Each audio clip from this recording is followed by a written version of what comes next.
Hello friends, welcome back to our channel NEET Biology in Tamil. நான் doctor Parveen. இந்த lecture சீரீஸ்ல நாம +2 biology உடைய ரீப்ரொடக்டிவ் ஹெல்த் இந்த சாப்டர்ல படிச்சுட்டு வரோம்.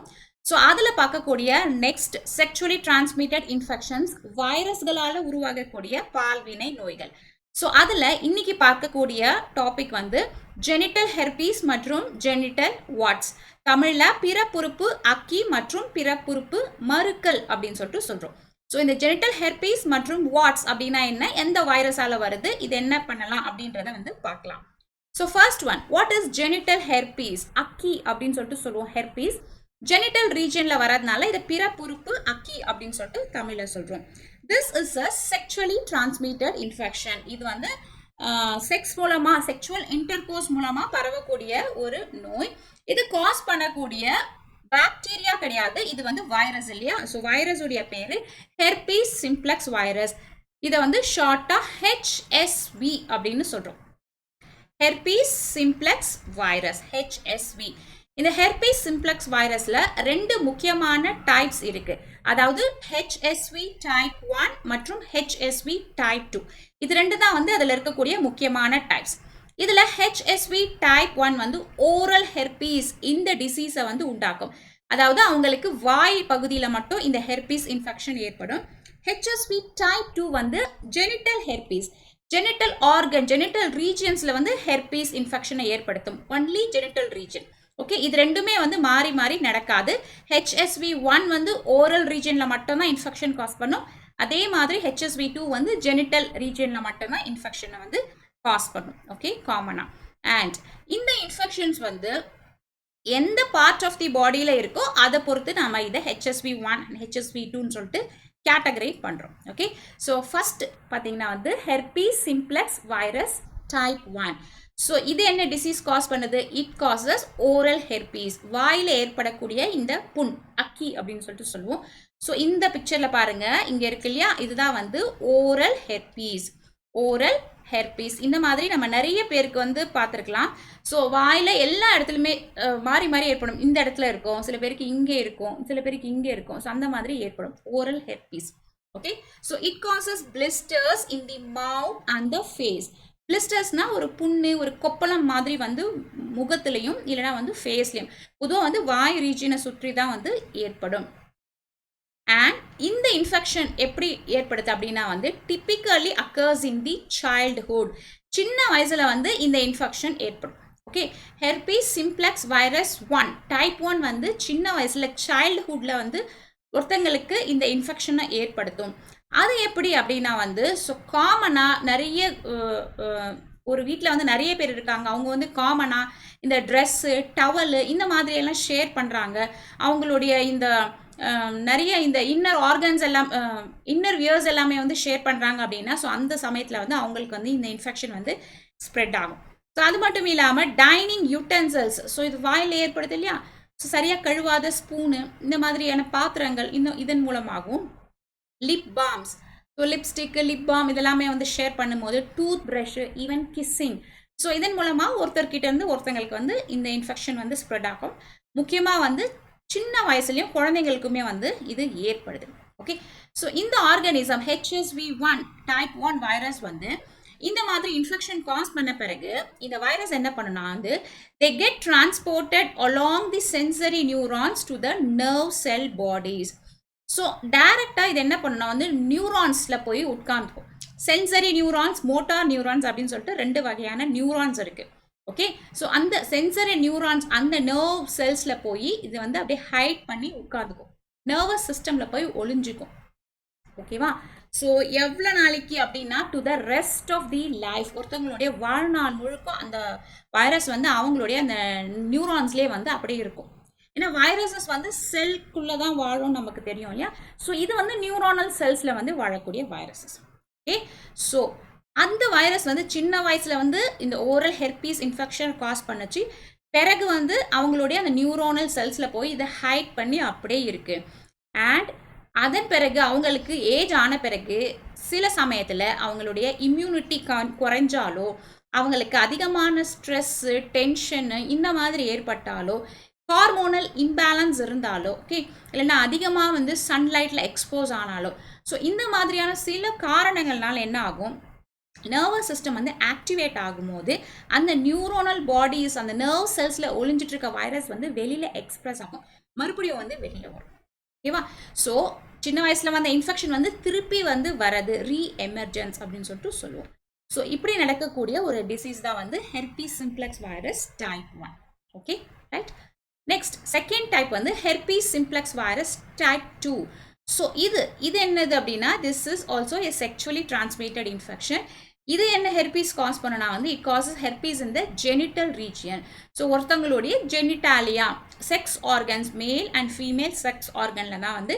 இது இன்ஃபெக்ஷனை ஏற்படுத்தும் ஸோ இதற்கான ரிஸ்க் ஃபேக்டர்ஸ் என்னென்னா வந்து மல்டிபிள் பார்ட்னர்ஸ் மோர் தென் ஒருத்தர் கூட வந்து செக்ஷுவல் இன்டர்கோர்ஸ் வச்சுட்டு இருக்கும் போது அது வந்து ஸ்ப்ரெட் ஆகும் இம்யூனிட்டி வந்து ரொம்ப வீக்காக இருக்கிறவங்களுக்கு இந்த இன்ஃபெக்ஷன் வந்து சீக்கிரமாக ஸ்ப்ரெட் ஆகும் அண்ட் ஆல்ரெடி ஹெச்ஐவி எய்ட்ஸ் இந்த மாதிரியான கண்டிஷன்ஸ் இருக்கிறவங்களுக்கு HSV2 வந்து இன்னும் ஃபாஸ்ட்டாக வந்து வரும் எய்ட்ஸ் பேஷண்ட்டுக்கு எய்ட்ஸ் பேஷண்ட்டுக்கு HSV2 இன்ஃபெக்ஷன் அப்படின்றது கண்டிப்பாக இருக்கும் ஏன்னா இது ரெண்டுமே வந்து ஆல்மோஸ்ட் வந்து இம்யூனிட்டி வந்து வீக்காக இருக்கும் போது வரக்கூடிய இன்ஃபெக்ஷன்ஸ் தான் ஓகே ஆல்சோ இந்த HSV2 வைரஸ் வந்து காமன் இன் த விமென் தான் இன் தி மென் ஆண்களை விட பெண்களுக்கு இந்த இன்ஃபெக்ஷன் வந்து ரொம்ப காமன் ஸோ ஏன் அப்படின்னா வந்து பிகாஸ் இது வந்து மேல்னால தான் ஃபீமேலுக்கு டிரான்ஸ்மிட் ஆகுது ஸோ மேலுடைய அந்த எக்ஸ்டர்னல் ஜெனிட்டாலியால இந்த இன்ஃபெக்ஷன் இருக்கும் ஃபீமேலுக்கு வந்து இந்த இன்ஃபெக்ஷன் வந்து ஈஸியாக ஸ்ப்ரெட் ஆகும் த்ரூ செக்ஷுவல் இன்டர்கோர்ஸ் அது மட்டும் இல்லாமல் ஒரு மதருக்கு வந்து இந்த இன்ஃபெக்ஷன் இருந்துச்சுன்னா அவங்களுடைய பிறக்க போகிற அந்த குழந்தைக்குமே வந்து டெலிவரி சமயத்தில் இந்த ஹெர்பீஸ் இன்ஃபெக்ஷன் ஏற்படும் அதற்கான ரிஸ்க் வந்து ஜாஸ்தி ஓகேவா இந்த ஹெர்பீஸ் சிம்ப்ளெக்ஸ் வைரஸ் இருக்கிறதுக்கான சிம்டம்ஸ் அறிகுறிகள் என்ன அப்படின்னு சொல்லி பார்த்தோம்னா ஸோ முதல்ல வந்து ஆரம்பத்தில் இந்த வைரஸ் இருக்கிற ஒரு சிம்டம்ஸ் வந்து ரொம்ப மைல்டாக இருக்கும் சரியாக வந்து தெரியவே தெரியாது ஏன்னா வந்து சின்ன ஒரு புண்ணு மாதிரி இருக்கும் அந்த சின்ன புண்ணு வந்து ஆரம்பத்தில் பெருசாக எதுவுமே ஒரு இச்சிங்கோ இரிட்டேஷனோ இருக்காது அப்படி இருந்தாலும் அது வந்து ஒரு பிம்பிள்ஸ் மாதிரி தான் வந்து அவங்களோட செக்ஸ் ஆர்கனில் இருக்கும் அதனால நிறைய பேர் வந்து அதை கவனிக்க மாட்டாங்க இட் கோஸ் அன்நோட்டிஸ்ட் இல்லைனா வந்து அது வேறு ஏதோ ஒரு ஸ்கின் கண்டிஷன் அப்படின்னு சொல்லிட்டு அதில் சாதாரணமாக எடுத்துப்பாங்க அந்த இன்ஃபெக்ஷன் இன்னும் கொஞ்சம் டைம் பீரியட் ஆகும்போது இன்குபேஷன் பீரியட் ஆகும்போது அப்போ தான் அவங்களுக்கு இச்சிங் இல்லைனா வந்து டிங்லிங் சென்சேஷன் அரிப்பு நமச்சல் இந்த மாதிரி அந்த ரீஜியனில் வந்து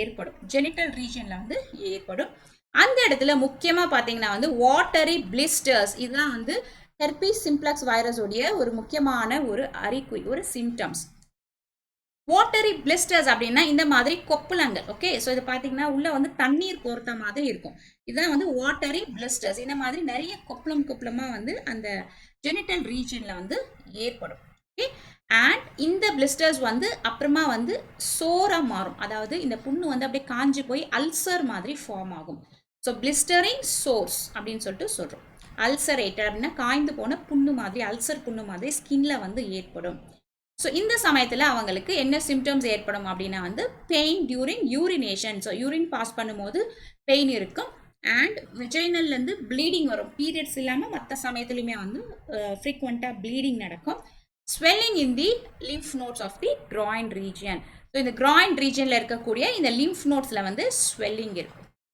ஓகே ஸோ இந்த மாதிரியான சிம்டம்ஸ் ஸோ இதில் ஃபஸ்ட்டு பார்த்தோன்னே வந்து நம்ம டாக்டர் கிட்ட போனோடனே வந்து இந்த மாதிரியான அறிகுறி என்னது வாட்டரி பிளிஸ்டர்ஸ் இந்த மாதிரி கொப்பளம் தண்ணீர் கோர்த்த மாதிரி கொப்பளம் மாதிரி இருந்துச்சுனாலே அது ஹெர்பீஸ் சிம்ப்ளெக்ஸ் வைரஸோடைய சிம்டம்ஸ் ஓகே இந்த இடத்துல இன்னொரு முக்கியமான ஒரு ஹெர்பீஸ் இன்ஃபெக்ஷன் என்னன்னா வந்து நியோனேட்டல் ஹெர்பீஸ் ஒரு கன்ஜெனிட்டல் ஹெர்பீஸ் அப்படின்னு சொல்லிட்டு சொல்லுவோம் ஸோ இது என்னன்னா ஹெர்பீஸ் சிம்ப்ளெக்ஸ் வைரஸ் இன்ஃபெக்ட் பண்ண ஒரு மதருக்கு அவங்களுடைய last time of the pregnancy okay delivery ஆகிறதுக்கு முன்னாடி சில சமயத்தில் வந்து லாஸ்ட் 8th month 9th monthல அவங்களுக்கு இந்த இன்ஃபெக்ஷன் ஏற்பட்டுச்சுன்னா அதை அவங்க கவனிக்காமல் விட்டுட்டாங்கன்னா அவங்களுக்கு பிறக்க போகிற அந்த குழந்தைக்குமே வந்து அந்த இன்ஃபெக்ஷன் வந்து ஸ்ப்ரெட் ஆகும் ஓகே ஸோ நியோனேட்டல் ஹெர்பீஸ் அப்படின்னு சொல்லிட்டு நம்ம இதை சொல்கிறோம் நியோனேட்ஸ் அப்படின்னா பிறந்த பச்சிளம் குழந்தை ஸோ அந்த குழந்தைக்கு ஏற்படக்கூடிய herpes infection this is a serious complication of the genital herpes okay so இது எப்படி வருது herpes infection can be passed from mother to the child during pregnancy so அந்த அம்மா வந்து ப்ரெக்னெண்ட்டாக இருக்கும் போது அவங்களுக்கு ஹெர்பீஸ் இன்ஃபெக்ஷன் இருந்துச்சுன்னா அந்த யூட்ரஸில் இருக்கிற அந்த குழந்தைக்கும் இன்ஃபெக்ஷன் ஸ்ப்ரெட் ஆகும். இல்லைனா during child birth vaginal delivery வரும்போது, ஏன்னா இது வந்து செக்ஷுவலி டிரான்ஸ்மிட்டட் இன்ஃபெக்ஷன் இல்லையா, ஸோ அந்த மதருக்கு இந்த செக்ஸ் ஆர்கனில் இந்த வைரஸ் வந்து நிறைய இருக்கும் இன்ஃபெக்ஷன் இருக்கும்போது. அப்போ அவங்களுடைய அந்த பர்த் கெனால் வெஜைனாலையுமே வந்து இருக்கும். ஸோ அந்த பர்த் கெனால் வழியாக அந்த பிறப்புறுப்பு வழியாக அந்த குழந்தை வெளியில் வரும்போது அந்த குழந்தைக்கு ஈஸியாக அங்கே இருக்கக்கூடிய அந்த கண்டாமினேஷன் காஸ் பண்ணக்கூடிய இந்த வைரஸ் வந்து அந்த குழந்தையோட ஸ்கின்ல ஒட்டிக்கும், அதோடைய கண்ணில் ஒட்டிக்கும். ஸோ அந்த மாதிரி இந்த பிறந்த குழந்தைக்கு வந்து இது சீரியஸான இன்ஃபெக்ஷனை வந்து காஸ் பண்ணும். Okay, so the babies may be infected shortly after birth. பிறந்த உடனே அந்த குழந்தைக்கு இங்கே பாருங்கள், இந்த பிக்சரில் பார்த்தா தெரியும் இல்லையா, குழந்தையோட ஸ்கின் ஃபுல்லாகவே இந்த மாதிரி இருக்கும். ஸோ பிறந்த குழந்தைக்கு இந்த மாதிரி உடனே வந்து இன்ஃபெக்ஷன் ஏற்படும். ஸோ இதுதான் நாம் நியோனேட்டல் ஹெர்பீஸ் இல்லைனா வந்து கன்ஜெனிட்டல் ஹெர்பீஸ் அப்படின்னு சொல்லிட்டு சொல்கிறோம். ஓகே, ஸோ இது வந்து பொதுவாக டாக்டர் வந்து இந்த டெலிவரி பண்ணுறதுக்கு முன்னாடி அம்மாவுக்கு வந்து ஏதாவது இந்த மாதிரி இருக்கா, இன்ஃபெக்ஷன்ஸ்லாம் இருக்கா அப்படின்னு சொல்லி கேட்பாங்க, ஹிஸ்ட்ரி கேட்பாங்க, பேஷண்ட் ஹிஸ்ட்ரி. ஸோ அந்த சமயத்தில் இந்த மாதிரி ஜெனிட்டல் ரீஜனில் இச்சிங் இரிட்டேஷன் இருக்குது அப்படின்னு சொல்லிட்டு அந்த மதர் வந்து இந்த அறிகுறிகள் எல்லாம் சொல்லாமல் விட்டுட்டாங்கன்னா டாக்டருக்கு தெரியாது. ஸோ அந்த சமயத்தில் அப்போ பிறக்கக்கூடிய குழந்தைங்களுக்கு வந்து இந்த ரிஸ்க் வந்து ஜாஸ்தியாக இருக்கும். ஓகேவா, அண்ட் இந்த இன்ஃபெக்ஷன் பார்த்தீங்கன்னா பிறக்கிற 1,00,000 பேபிஸில் வந்து 30 குழந்தைங்களுக்கு வந்து இந்த இன்ஃபெக்ஷன் ஏற்படுது. ஸோ இதுதான் வந்து இதோடைய இன்சிடென்ஸ் நடக்கக்கூடிய சதவீதம். Okay right. ஸோ இந்த இடத்துல இந்த herpes simplex virus is difficult to get remove from our body by the immune system. So இது வந்து இம்பார்ட்டன்ட். நம்மளுடைய நோய் எதிர்ப்பு சக்தினால இந்த வைரஸை அழிக்க முடியாது. ஏன்னா ஹெர்பீஸ் சிம்ப்ளெக்ஸ் வைரஸ் 1 டைப் 1 பார்த்தீங்களா, அது என்ன பண்ணுது, டைரெக்டாக வந்து நியூரான் செல்ஸ்லேயே போய் உட்காந்து ஒளிஞ்சிக்குது. எப்போ அவங்க வந்து டென்ஷன்லாம் ஆகுறாங்களோ அந்த சமயத்தில் அது மறுபடியும் வந்து ட்ரிகர் ஆகி வெளியில் வரும். ஸோ இந்த மாதிரி இம்யூன் சிஸ்டம் கிட்ட இருந்து இந்த வைரஸ் வந்து எஸ்கேப் ஆகிடும். ஸோ இம்யூனிட்டினால இந்த வைரஸை நேச்சுரலாக கில் பண்ண முடியாது. ஸோ இன்ஃபெக்ஷன் வந்துச்சுன்னா வந்துச்சு தான், அதுக்கு வந்து ட்ரீட்மெண்ட் வந்து அப்படின்றது கஷ்டம். ஏன்னா பார்த்தீங்கன்னா வந்து இந்த இன்ஃபெக்ஷன்ஸ்க்கு வந்து ட்ரீட்மெண்ட்டே வந்து கிடையாது. So these infections are also associated with individuals with the weaken immune system.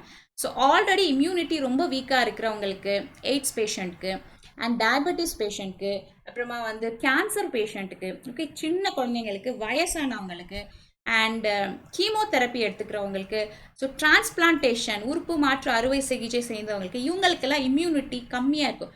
So அவங்களுக்கெல்லாம் இந்த மாதிரியான இன்ஃபெக்ஷன் வரதுக்கான ரிஸ்க் வந்து ஜாஸ்தி. ஓகே, இதோட இன்குபேஷன் பீரியட் எவ்வளோனா 2 டேஸ்லேருந்து 21 டேஸாக இருக்கலாம். ஸோ ஆவரேஜாக 6 டேஸ் 1 வீக் தான் வந்து இதோட இன்குபேஷன் பீரியட். ஓகே, லேபில் எப்படி இந்த ஹெர்பீஸை டயக்னோஸ் பண்ணுவாங்க அப்படின்னா வந்து, ஸோ டாக்டர் கிட்ட போனோடனே வந்து அந்த பிளிஸ்டர்ஸ், அந்த சோர்ஸ் முதல்ல வந்து இருக்கிறது தெரியாது இல்லையா, பிளிஸ்டர்ஸ், அந்த சோர்ஸ், அந்த புண்ணு மாதிரி இருக்கு இல்லையா, அது வந்த பிறகு தான் நம்ம டாக்டர்கிட்டே போவோம். ஸோ டாக்டர் அதை பார்த்தவொடனே கண்டுபிடிச்சிருவாங்க. ஃபிசிக்கல் எக்ஸாமினேஷன் ஸ்கின்ல இல்லைனா ஜெனிட்டல் ரீஜனில் அந்த புண்ணு பார்த்தோன்னே இது வந்து ஹெர்பீஸ் அப்படின்னு சொல்லிடுவாங்க. அதன் பிறகு என்ன பண்ணலான்னா, கன்ஃபார்ம் பண்ணுறதுக்காக பிளட் டெஸ்ட்டில் வந்து இதற்கு எதிரான ஆன்டிபாடிஸ் இருக்கான்னு பார்க்கலாம். ஏன்னா இது வைரல் இன்ஃபெக்ஷன் இல்லையா, ஸோ அப்போ பேஷண்ட்டுடைய பிளட்டை கலெக்ட் பண்ணி சீரமை செப்பரேட் பண்ணி இந்த வைரஸ்க்கு எதிரான ஆன்டிபாடிஸ் இருக்கா அப்படின்னு சொல்லிட்டு டெஸ்ட் பண்ணுறோம். HSV1 HSV2 ரெண்டுத்துக்குமே தனித்தனியான ஆன்டிபாடி ஸ்க்ரீனிங் டெஸ்ட் இருக்குது. ஓகே, அந்த சோர்ஸ் இல்லைனா பிளிஸ்டர்ஸில் இருக்கக்கூடிய அந்த ஃப்ளூயிடை எடுத்து லேப் டெஸ்ட் பண்ணலாம். அதுலேருந்து PCR பண்ணலாம், எலைசா பண்ணலாம், வைரஸை வந்து கல்ச்சரும் பண்ணலாம். ஸோ காமனாக நம்ம இந்த ஆன்டிபாடி ஸ்க்ரீனிங் டெஸ்ட்டு தான் வந்து பண்ணுவோம்.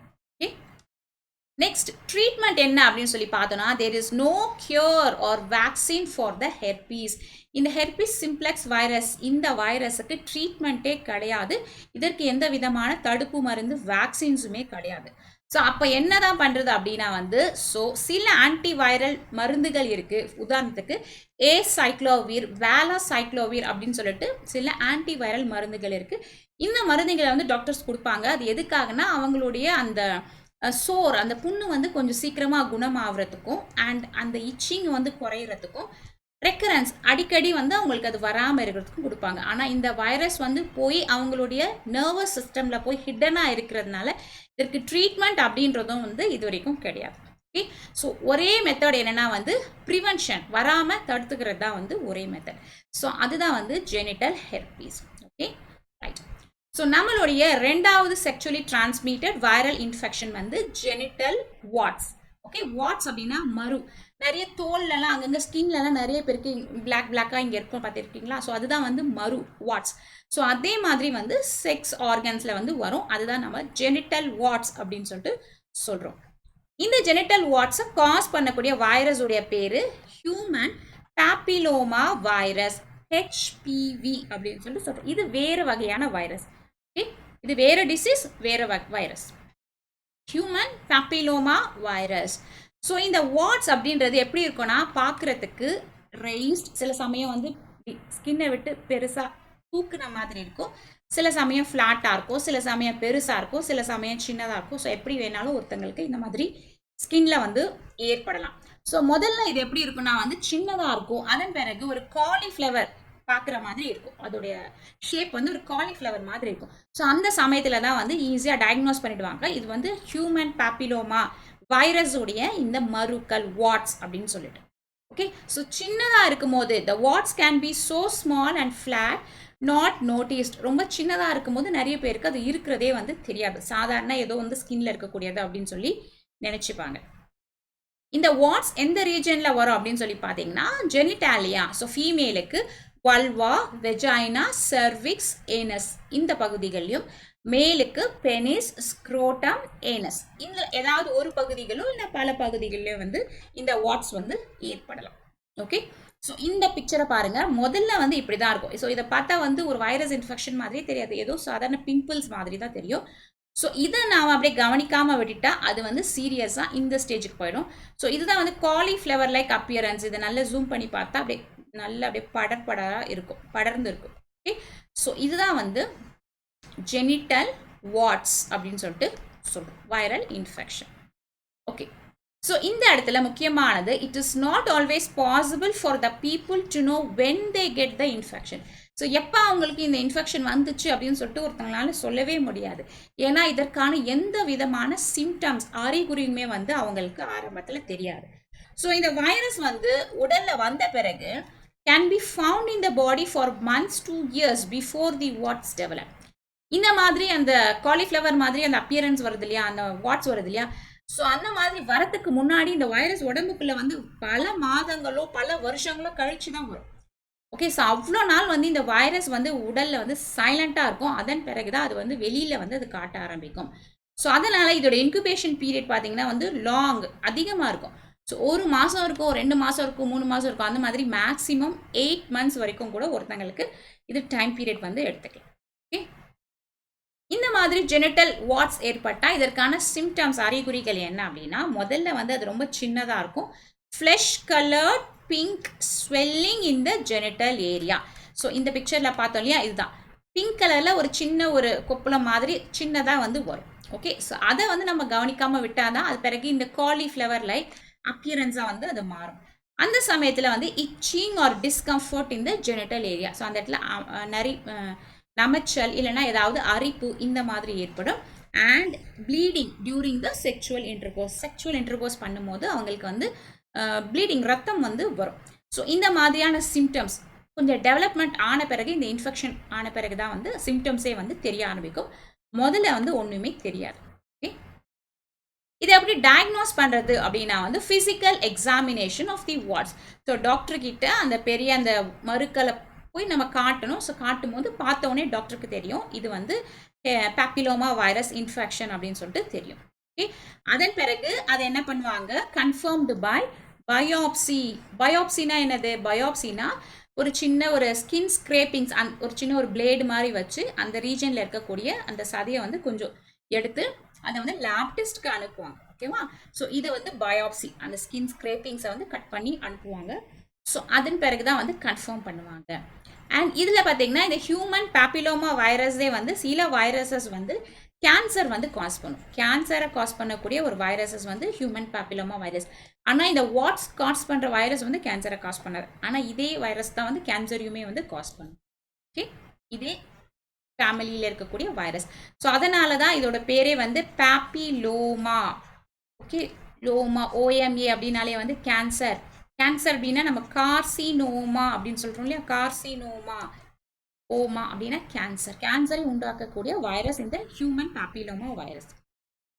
அண்ட் இந்த இன்ஃபெக்ஷனுக்கு ட்ரீட்மெண்ட் இல்லை. So there is no cure for human papilloma virus. அதே மாதிரி வந்து வேக்சின் இருக்குது. Vaccine is available. எப்போ பொதுவாக பார்த்தீங்கன்னா வந்து இந்த டீனேஜ் பசங்களுக்கு 13 இயர்ஸ் டு 25 இயர்ஸ் இந்த மாதிரி பீப்புளுக்கு வந்து வேக்சின்ஸ் வந்து அவைலபிள். பட் ஆனால் ட்ரீட்மெண்ட் அப்படின்றது கிடையாது. ஸோ இதற்கு இன்னொரு ப்ரிவென்டிவ் மெஷர்ஸ் என்னென்னா, நம்ம எல்லா செக்சுவலி ரிலேட்டட் டிசீசஸ்க்குமே நம்ம எப்படி ப்ரிவென்ஷன் பண்ணுவோம், காண்டம்ஸ் யூஸ் பண்ணுறது, ஹைஜீனிக்கை மெயின்டைன் பண்ணுறது. ஸோ இந்த மாதிரி காமனான அதே பர்சனல் ஹைஜீன் அதுதான் வந்து நம்ம இதில் மெயின்டைன் பண்ணணும். ஓகே, ஸோ ட்ரீட்மெண்ட் வந்து கிடையாது. ஸோ இதுதான் வந்து ஜெனிட்டல் வார்ட்ஸ் மற்றும் ஜெனிட்டல் ஹெர்பீஸ். நம்மளுடைய நெக்ஸ்ட் வைரல் இன்ஃபெக்ஷன் வந்து ஹெப்படைட்டிஸ் பி. ஸோ இந்த லெசன் உங்களுக்கு பிடிச்சிருந்துச்சுன்னா லைக் பண்ணுங்கள். மறக்காமல் நம்மளுடைய சேனலால் நீட் பயாலஜி தமிழுக்கு சப்ஸ்கிரைப் பண்ணுங்கள். தேங்க்யூ.